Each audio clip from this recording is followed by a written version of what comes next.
Welcome back, ladies and gentlemen, to another episode, another video on the gaming channel. And today I've got W gameplay from Spider-Man 2. It's one of the best games I've played in a while. I said that about God of War, but Spider-Man 2 just really blew my mind. Like the entire story, playing through the entire thing. I did it in 1 week. It took me a week, obviously, because right now I'm going through Ramadan and all that. So I don't really have as much free time to games as I used to. I have to be sacrificing a lot. But I was able to really get this done. And I am really glad. I have no regrets. Absolutely zero regrets on what I was able to do with this game, finish this entire game. Like the swinging, I, I really enjoyed the swinging from Spider-Man 1. But in Spider-Man 2's swinging system and the suits and the combat and just the story and the fights that you do and the boss fights. Don't get me do not get me started on the boss fights. The boss fights are just different, just very different. And the ending, wow. I don't want to spoil this video, but the whole Venom arc, cinema, absolute cinema. But yeah, I hope you guys enjoy this video. And if you do, please don't forget to like this video if you do enjoy it, subscribe, and share this with your friends, too. But check this video out. More like sell yourself. That's the worst. You got any advice? Well, take me. Hi, I'm Peter Parker. I'm 25 years old, I have a bachelor's degree in biophysics, and I'm in love with the greatest woman ever. Humble brag. Who is the best journalist in this city. Word. Go MJ. I try to live up to the example set by the other greatest woman ever, my Aunt May. Humble brag again. Damn. And a while back, I was bitten by a radioactive spider and got superpowers. I can't put that in my essay. Hey, I'm laying the track as I drive the train. I've used my powers to help the city and stop a lot of people who wanted to hurt it. Like my mentor, Dr. Otto Octavius. His lab got shut down by an old colleague, Norman Osborn. Otto retaliated by releasing a bioweapon.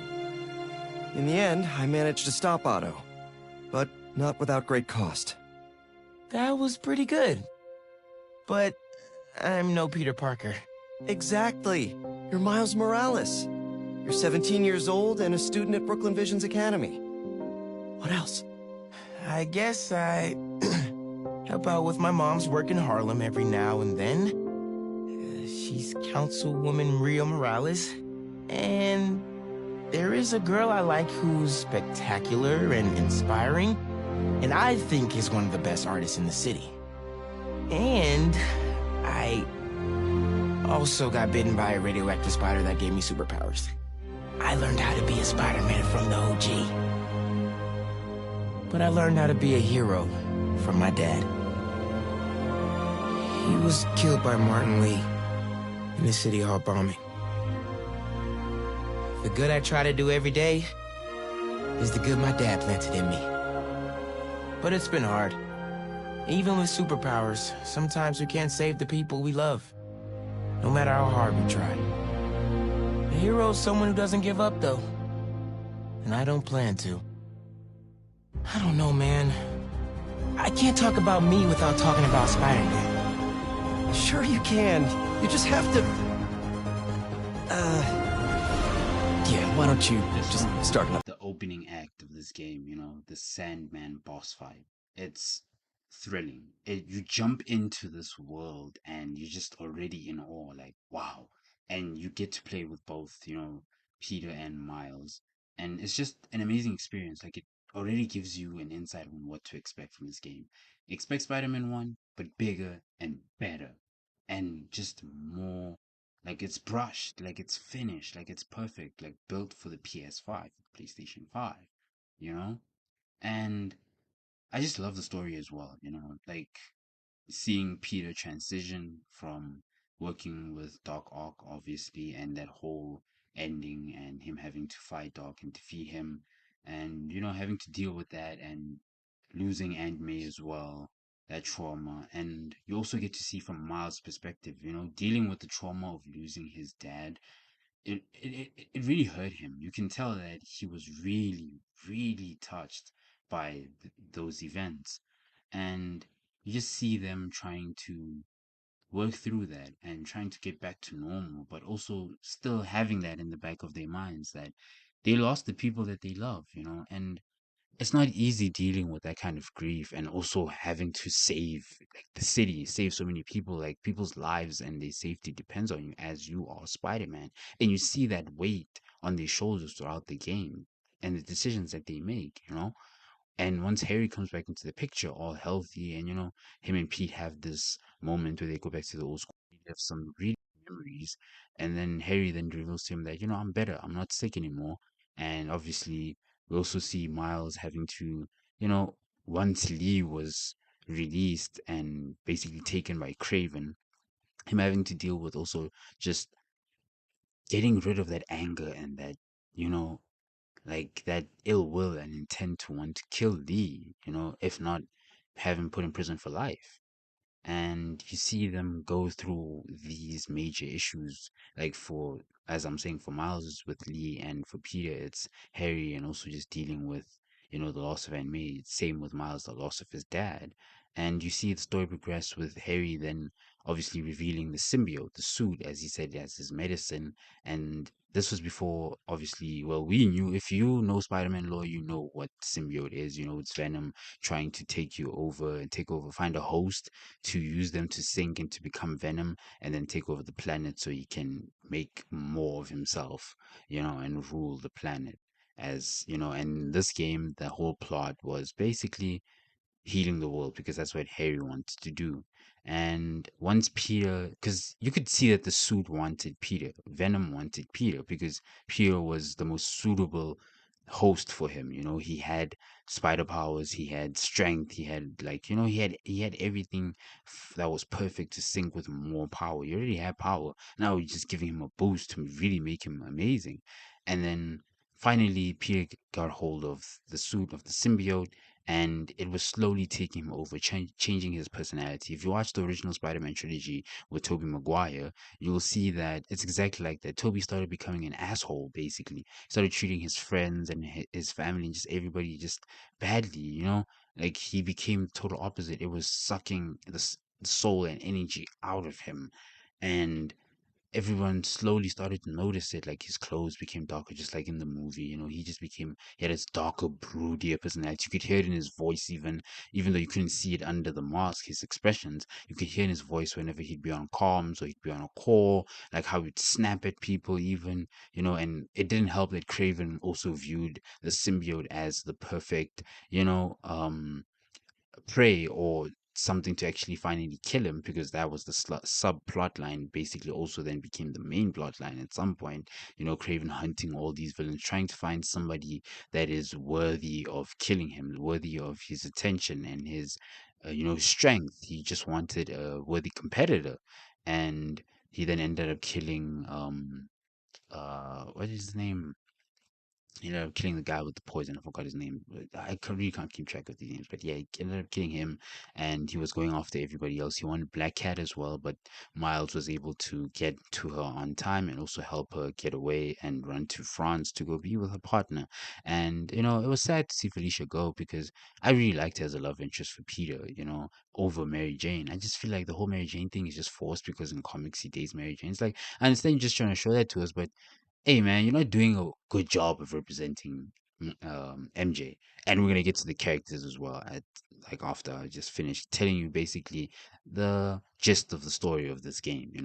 And then obviously it carries on, and before you know it, the symbiote is about to fully take over Peter when finally Miles then gets to Peter and helps him with the help of Lee, Mr. Martin Lee, Mr. Negative, and he then gives Peter his power to combat the venom that's inside of him, and he's able to then finally fully embrace that venom and use it to, again, for his gain, but without letting it take control of him. And you also see Lee and Miles also making peace finally after just this battle that was so big, when Craven forced them to fight, and that was beautiful to see them finally making peace, saying Miles saying, "I'm not going to forgive you, but I'm also not going to try and kill you." Like, it is what it is, bro. We have to let go of the past. And yeah, and then we see Harry then finally get the suit back after he was sick and he really wanted the suit. And then him and the suit fully merge and host, and just like the Croc said, I forgot his name as well, the professor's name, but yeah, he also did say that merge, like the host and the symbiote are fully merged, like it's complete, they've become one, and that's when he became Venom. And obviously that's when we got to play as Venom. The Venom gameplay is unbelievable, like he is so OP, bro. Like Venom is OP, and this game perfectly shows how OP Venom is. Like the way he's able to just leap, and his strength, his overpowering strength, like just without his weakness, he's just unbeatable in my opinion, which is just a loud noise. He hates loud noises because it weakens him, and that is used in the end to then defeat him. So yeah, in the end they do defeat Harry and Venom, and then they save Harry because they said that Peter would have to kill Harry, and I thought he would as well, but he was able to eradicate Venom, but also still just, save Harry. But then he did die for a moment, and then Miles brought him back to life. And yeah, that's when, his dad came and he was like, "Oh, what did you do?" And it's like, "Bro, we saved your son, bro." But yeah, that's the story. And then it ends with, like I said, Osborn then now going to become the Green Goblin, in my opinion, in Spider-Man 3. I have a feeling him and Doc Ock are going to team up. But then, yeah, going into the characters, Miles' character, this game, he was very reliant on Peter, this game in the beginning. He really needed Peter for a lot. And Peter wasn't really able to be there for him because Peter had a lot of shit going on for him as well. And they were clashing at times. You could see that, like you could see that eventually it was going to lead to a moment where they would have to fight, because it was like, the story was really pivoting towards that. And I love how they did it as well, just the build up to it, just Peter then going to hang out with Harry and then starting the Emily May Foundation, and him then trying to find a way to tell Miles that I can't be Spider-Man with you anymore for a while. I'm gonna have to focus on this whole foundation, trying to save and better the world. And Miles is just trying to, find Lee and bring justice, but then he's also just battling this whole side of him wanting vengeance, and then also juggling, being there for his mom, and his mom is also now dating, and she's found somebody, and also just accepting that as well, and also trying to, get with, his love interest, I forgot her name, and Genki's friend trying to help him as well. And yeah, that's Miles. With Peter, like I said, he's just stuck in this whole loop of trying to start this foundation with Harry, the Emily May Foundation, and really just save the world and change the world. And he really does try, but obviously, Spider-Man things then, catch up to him and turn his life upside down. And yeah, and even with like his storyline with MJ, now I'm getting to MJ, the whole storyline with MJ, like her not really wanting to move in the beginning, trying to impress Jonah, and then her obviously ending up writing the article about Peter when he then was starting to be infected by the venom, and he wasn't happy about that. And it looked like they weren't going to work out, but eventually they did. Once Peter was healed, then he got snapped back to his senses, and they worked their things out. And yeah, it was interesting to see MJ turn into Scream, though. That was really interesting because that was that was a long ass boss fight. But I completed it. I only failed it, I think, twice or three times because I failed a lot of boss fights in this game because they're tough, bro. This game is tough in both ways. But yeah, really beautiful gameplay. And then Harry, I really had hope for Harry. Harry seemed like a nice guy. He really wanted to make his mother proud. But as he said, hearing voices, he thought it was his mom's, but in turn was Venom basically poisoning his mind and then twisting his whole view on saving and healing the world because he felt that he was healed when in fact it was just Venom using him, to get what he wanted, and he couldn't see that, and he was blinded by the power and the strength of Venom. And then he then finally fused with Venom, becoming Venom and hurting so many innocent people and nearly taking over the world, which then led to that unbelievable climax. and the big brawl in the ending. And yeah, it was a beautiful game, and like shout out to the side characters as well. Like Mrs. What's it, Fernandez, like Miles' mom, basically. Shout outs to his friend Genki for really helping them with tech support. And yeah, just shout outs to everybody, man. This was a really amazing game. Shout outs to Insomniac for making this game. This is definitely my favorite Spider-Man game for sure.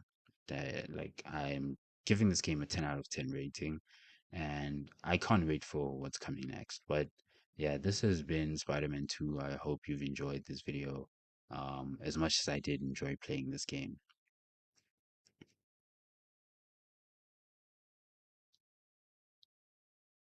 As much as I did playing this game. But yeah, I will catch you guys on the next episode. I've got some really great upcoming bangers like A Quiet Place, Ghost of Tsushima. So many bangers coming your way. So stay tuned, guys. But signing off from CD. Peace, guys. And if you've made it this far, you've come to the end of this bang of a video, in my opinion. I had so much fun playing this game. There's so many things to talk about that I've already mentioned in the video, and I think this is a game I'm still going to be talking about. I can't wait for Spider-Man 3. I just love that little, that little Easter egg at the end with um Mr. Osborn basically saying, "Hey, ready Serum G, because we're running it." But then what a game, man! And I just loved everything. Like, I know I didn't do much of the side missions, but that's because I was just like, I really don't have a lot of time to be playing this game thoroughly, like fully and finish it. So I'm really just gonna focus on story and at least get the story, and then side missions I can do after on my own. You know, one thing I'm sad about is that we're not gonna get DLCs for this game, since people decided to, do their own stupid nonsense and leak shit. And that made Insomniac just say, okay, we're not giving these DLCs anymore. Because we were getting a Carnage DLC, so many other DLCs. But I'm hyped to see Wolverine coming out, another Insomniac game coming out, I think in September. Yes, September.